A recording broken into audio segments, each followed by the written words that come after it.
Ladies and gents, I'm Bruce Reacts, and this is the Battle of Kursk, Control of the Eastern Front, Extra History Part 4 by the channel Extra Credits. 12 days of ferocious battle wore both sides down to the bone. Each German push was met with a Soviet counterattack in places like Ponyeri and Prokhorovka, until finally the Allied invasion of Sicily forced Hitler to recall his troop. This attacked Sicily, and basically Nazis, didn't put up that much of fight. They just went to the mainland Italy, I think. I watched the Armchair Historian video on that. I don't know. So yeah, let's watch this one. Remember, if you like my reaction, don't forget to like and subscribe. Check out the reaction. There's a link in the description. Check out the cars or place. Yeah, let's watch it.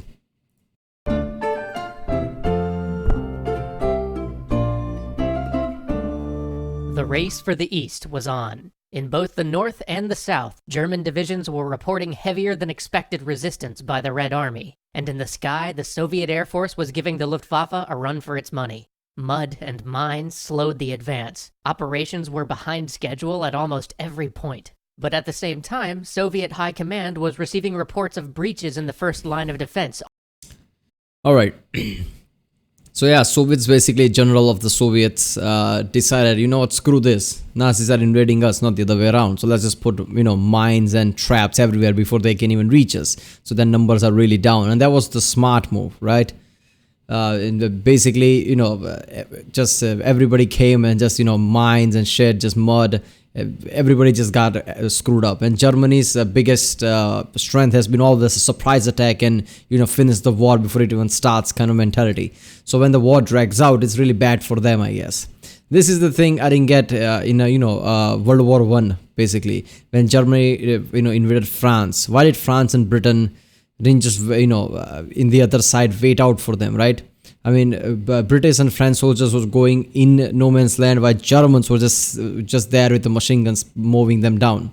I think, it's because in one of the cities of France, Germany was properly pushing in to take the city, and they didn't want to give that up because it was strategic position. That's why I think, French and British soldiers constantly going into no man's land.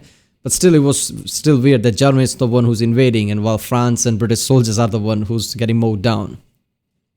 All along the front, messages were coming in about the ferocity of the Tiger Corps. For the first time since the war in the East began, the T-34 was outclassed. Soviet tank crews now had to contend with crack German tankers with equipment that bested their own. In the North, the Germans had made it to the... Yeah, but Ferdinands are screwed, right? They don't have machine guns, so if someone come close, that's it. The tank is screwed. Outskirts of the crossroad town of Ponyeri in the second defensive ring. As the second day began, though, the Soviets prepared a counterattack. Red Army troops would sweep back the invaders. Unfortunately, the reality on the ground was different. Messages got mixed, lost somewhere along the way, and only a small portion of the troops that were supposed to attack engaged. The attack was smashed, leaving nearly 70 Soviet tanks smoldering in its wake. Now it was the Germans' turn to renew the offensive, but now too it was the Germans' turn to be turned away at high cost. Forces began to be siphoned off. The front began to shrink. But the real fight was at Ponyeri. With no decisive breakthrough, it turned into the same type of house-to-house fighting that the Germans had faced at Stalingrad. The town swung back and forth, as attack and counterattack swept away the gains of previous day, or at times even previous hours from whatever side had made them.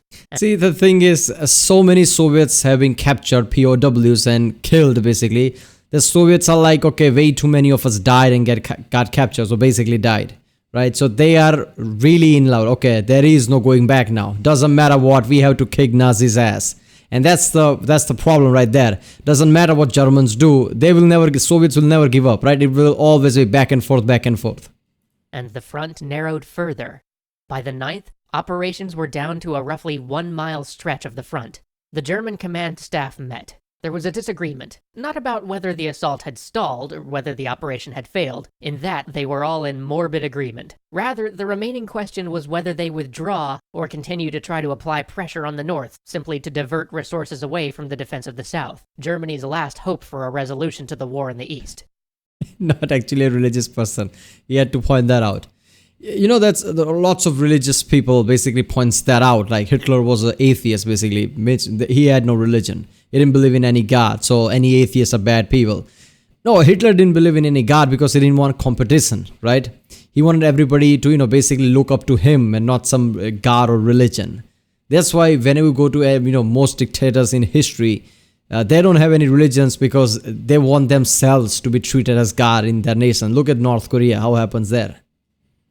Opinion was divided, but at last, the resolution was to stay. Because in the south, things fared better for the fascist army. The breach was larger. The Soviets were holding at the second line of defense, but the German tanks were pressuring them hard. There were no counterattacks here, just a desperate attempt to hold on.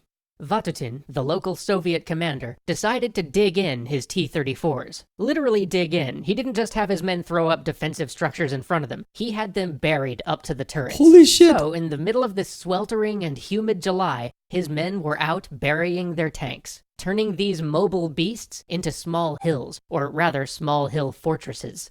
Because the truth was that in the south, there was a stronger Tiger. Holy shit, that is so true, right? Because Tigers have double the range of this Russian tanks, right? Soviets tank. So there is no comparison. Tiger sees a tank and that tank is gone now because, basically a Tiger will shoot it down before the other side can do anything. So this is really smart. If you dug in the tank, right? If you have only the, the cannon side only showing it, so most of your tank is below the ground, so Tiger cannot aim at you, right?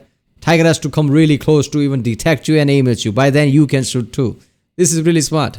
Presence. The T-34s were getting hammered in the field, but by burying them, they essentially became highly defensible anti-tank guns. The small profile of the turret meant that the Tigers would have to get close enough that their superior range was no longer an advantage, and the T-34's turret was so stoutly constructed that even a direct hit, as difficult as that would be on a target that small, might not disable it. These dug-in tanks provided far more of a hindrance than their mobile counterparts had. They had to be cleared one by one. They couldn't be driven off or easily neutralized from afar. And when coupled with the occasional unentrenched tanks which launched surprise attacks, they proved especially disruptive. Still, the panzers advanced, slowly carving their way forward through the second line. And as more reserves were called up, the third line began to look paper-thin. If the Germans weren't halted here, they could potentially drive forward and achieve what would be so disastrous for the Soviet cause, the encirclement of the Kursk salient. A breakthrough here would be a true breakthrough. More reserves were released. 2 tank corps were pulled forward. The 5th Guards Tank Army and the 5th Guards Army were moved towards the front.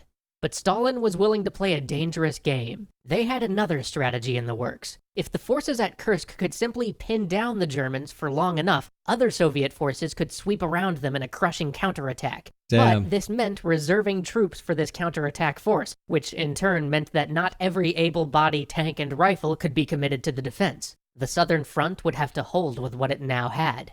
But then, the mist and the rains... Yeah, that's dangerous, isn't it? Because they're dealing with the Nazis and obviously they've been really effective, especially against the Soviet forces, right? Soviets have to throw numbers at them just to equal it out, basically. That's how powerful Nazis are. So that's putting lot of it on faith, basically. Because if Nazis really do break through that, your counterattack means nothing now. If Nazis basically, go inland, take that, Kursk, basically. But yes, damn, this is literally Stalin versus Hitler, isn't it? Stalin is using all the strategy to, basically one-up Hitler at that point. Swept in, bogging down the Germans, again causing delays. Still, they pushed on. Slowly, they clawed their way forward, under constant artillery fire, through minefields and past entrenched tanks. But just as it looked as though the front might crack, the Soviets swept in with a massive tank counterattack. It was beaten back, but again, it slowed the advance. Get out of Even here, still, the southern German front was continuing to press forward, especially the SS divisions, which fought with the ferocity and madness that had come to characterize these war criminals and butchers. One SS rifle division was pinned down by a railway. Their company commander was wounded, and a second lieutenant named Joachim Kruger took over. He fought like a savage. Twice wounded, he continued to fight. I don't know why Kruger is a proper Nazi German name. I don't know. Was there somebody named Kruger in one of the famous movie? I don't know. Kruger feels like a proper German name, right? Nazi German name. A T-34 flanked his company, and he charged it by himself. Then, in the hail of fire, a bullet ignited a smoke grenade that he'd been holding in his pants pocket. He ripped off his pants and undergarments and continued to lead the fight. What the fuck? Against such madness, what could the Soviets do? But the order came down from on high that the front must hold, and so they would. It would be a fight to the last, because after this line there was nothing. Just open ground and the possibility of a lot of trapped men. As each day passed, attrition favored the Soviets. See, that's the thing. Why were Nazis fighting so hard, right?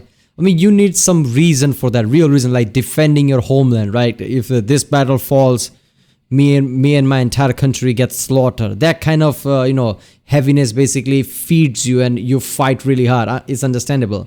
But Nazis are trying to take over other country and they are fighting really hard, just like that SS soldier. I think, because this Nazis are, battle of ideology, like communists are way beneath us. Aryan race should basically rule the world. That mentality is really driving these soldiers really hard, right? Because they are really fighting really hard. Otherwise, would be like, okay, why would I do this? I'm trying to take another country, not defend my own. But held ground meant that the Germans had a chance to repair any damaged vehicles that now stood in the rear. Still, even with these repairs, the German tank corps were but a fraction of the strength that they had initially started this offensive with, and their infantry reserves had run out. The decisive showdown had to come, and on July 12th, it did, on the fields of Prokhorovka. The Germans were on the verge of the breakthrough they needed to seal Operation Citadel. Something had to be done. The Soviets' 5th Guards Tank Army, which had been brought up, was finally deployed to surprise and cut off the German advance. On the morning of the 12th, with artillery raining down, 1,000 tanks met in the field. At first caught off guard, the Germans met, then fought off the Soviet charge. Hundreds of Soviet tanks were left smoldering ruins, while fewer than 50 German tanks were damaged beyond repair. But the breakthrough that the Germans so desperately needed did not happen. The advance had been halted for the day, again. And then, word started to come down. The Allies had invaded Sicily. Hitler ordered the operation called off, the troops recalled to fight a European invasion. His officers protested. They were so close. But he would not hear of it. The order was given. Manstein planned to give it one last push, but even as this was getting underway, Stalin's long-planned counterattack was beginning to roll out. The Soviets would hit the Nazi German forces with a force size and ferocity they were not expecting. It was a total rout. The Eastern Front collapsed. After this, the Germans would never again go on the offensive in the East. They would never again have a major victory against Soviet forces. We know why. They would fall back, and back, and back, until nearly 2 years later, Soviet troops entered Berlin. Yeah, Hitler didn't take Stalin into account. Like, he's really crazy. He will throw all of his people, if need be, to win the war. And holy shit, that's effed up, right? Too many Soviets got captured and died, but it worked, right? Before Allies attacked Sicily and started the Western Front attack, basically Soviets held out. Because if Soviet Union would have fallen, at any time, that would have been really disastrous for the Western Front, because Hitler would have gotten all of his oil and resources. That would have been really bad. But damn, seeing how hard Nazis fought, SS soldiers fought, that is just, you can tell, like, this is not just any war, right? Any goal of war. Like, we are just taking some country because it's more politically, better for me, or one of my Kaiser or Tsar told me to. No, this is battle of ideologies. We are Aryans and they are Soviets, the communists, which are way below us, and Aryans should, lead the world or whatever. That basically made Nazis fight really hard, which was really effed up. This is one of the reasons why, World War II had so many death counts, because how Nazis fought. Alright people, that was the Battle of Kursk. Control of the Eastern Front. If you like my reaction, don't like and subscribe. Comment down if you want to react to any other video. I guess, which next series should I react from this channel. Whatever comment gets more like, I guess I'll react to that tomorrow. Because I'm pretty sure this is the last one, yeah? This is the last part of this series. So yeah, and I'll see you next time.